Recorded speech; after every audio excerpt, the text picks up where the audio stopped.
Alright, so we are replacing the fan. Always take a battery cable off. This is the fan for this vehicle.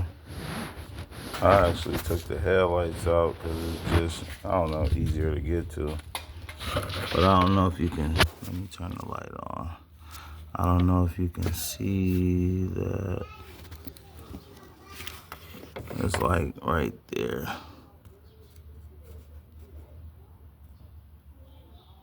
Yep, right there. You just press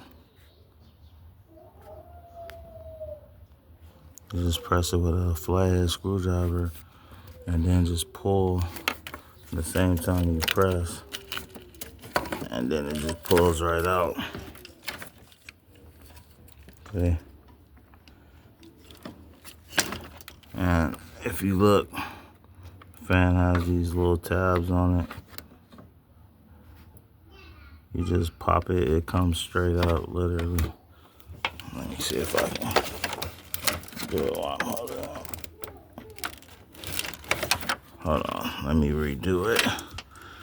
Let me reposition the camera.